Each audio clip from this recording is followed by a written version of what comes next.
नमस्कार, मैं हूं आपके साथ कंचन मिश्रा और आप देख रहे हैं impact Bharat TV. Delhi NCR में प्रदूषण बढ़ने के बाद आज से ग्रेप टू लागू, जाने क्या क्या घबराहट पाबंदियां। राष्ट्रीय राजधानी दिल्ली में वायु गुणवत्ता सूचकांक AQI 300 के पार यानी बेहद खराब श्रेणी में पहुंच गया। केंद्रीय प्रदूषण नियंत्रण बोर्ड CPCB के अलर्ट के बाद वायु गुणवत्ता प्रबंधन आयोग CAQM ने आपात बैठक कर एनसीआर में ग्रेडेड रिस्पांस एक्शन प्लान के दूसरे चरण को लागू कर दिया है। इसके तहत 11 सूत्रीय प्राविधानों और प्रतिबंधों को लागू किया गया है। इसमें आपात सेवाओं को छोड़कर आज मंगलवार सुबह 8 बजे से आवासीय, व्यावसायिक और औद्योगिक इकाइयों में डीजल जनरेट पर रोक लगा दी गई है। देश में सबसे ज्यादा प्रदूषित है दिल्ली। CPCB की ओर से जारी देश के 238 शहरों के AQI रिपोर्ट्स के अनुसार सोमवार को दिल्ली देश में सबसे अधिक प्रदूषित रही। यहां का AQI 310 रहा। वहीं आज मंगलवार को सुबह 9 बजे AQI 317 दर्ज किया गया। इससे पहले बीते 19 अक्टूबर को AQI 306 था। अगले 3 दिन तक दिल्ली में हवा की गुणवत्ता बेहद खराब श्रेणी में बनी रहेगी। 4 माह बाद राजधानी की हवा की गुणवत्ता बेहद खराब श्रेणी में पहुंची है।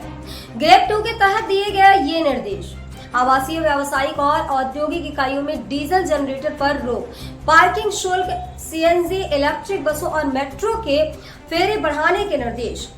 इमरजेंसी सेवाओं के लिए डीजल जनरेटर के इस्तेमाल में छूट दी गई है। ग्रेप 2 के तहत CAQM ने पार्किंग शुल्क बढ़ाने के निर्देश दिए हैं ताकि सड़कों पर निजी वाहनों का दबाव कम हो। इसके अलावा एनसीआर में CNG और इलेक्ट्रिक बसों के साथ ही मेट्रो के फेरे बढ़ाने के निर्देश दिए गए हैं। CAQM ने लोगों के निजी वाहन छोड़कर सार्वजनिक परिवहन का इस्तेमाल करने की अपील की है। जनवरी तक धूल उत्पन्न करने वाले निर्माण कार्य न करें, खुले में लकड़ी या कूड़ा न जलाएं। DPCC सहित एनसीआर की संबंधित सभी एजेंसियों को ग्रेप 2 नियमों के सख्ती से लागू करने का निर्देश दिया गया है।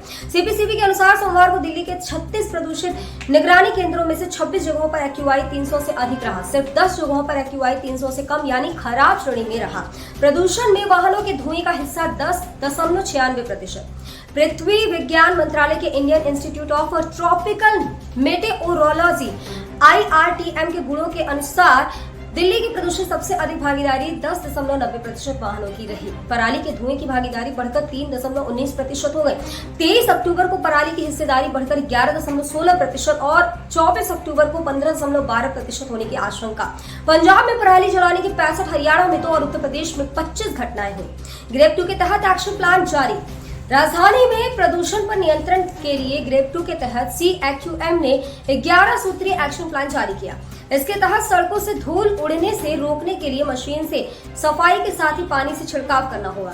इसके साथ ही एकत्रित धूल को सड़क से हटाकर लैंडफिल साइट पर ले जाना होगा। इसके साथ ही कम से कम हर दूसरे दिन धूल नियंत्रित करने वाला घोल मिलाकर स्प्रिंकलर से पानी का छिड़काव जरूरी होगा। अधिक धूल और हॉट स्पॉट और वाहनों के अधिक दबाव वाली सड़कों पर भी घोल मिलाकर पानी का छिड़काव होना चाहिए। सामान्य से 2 डिग्री अधिक रहा तापमान। राजधानी में सोमवार को तापमान सामान्य से 2 डिग्री सेल्सियस अधिक रहा। मौसम विभाग के अनुसार मंगलवार को आसमान साफ रहेगा। अधिकतम तापमान 35 डिग्री सेल्सियस और न्यूनतम तापमान 20 डिग्री सेल्सियस रहने की संभावना है। इसके बाद तापमान 1 से 2 डिग्री सेल्सियस कम हो सकता है। सोमवार को दिल्ली का अधिकतम तापमान 34.7 डिग्री सेल्सियस दर्ज किया गया, जो सामान्य से 2 डिग्री सेल्सियस अधिक है। न्यूनतम तापमान 20.4 डिग्री सेल्सियस रहा, जो सामान्य से 2 डिग्री अधिक है। अभी के लिए बस इतना ही। देश दुनिया की हर छोटी बड़ी खबर सबसे पहले पाने के लिए देखते रहिए इम्पैक्ट भारत टीवी।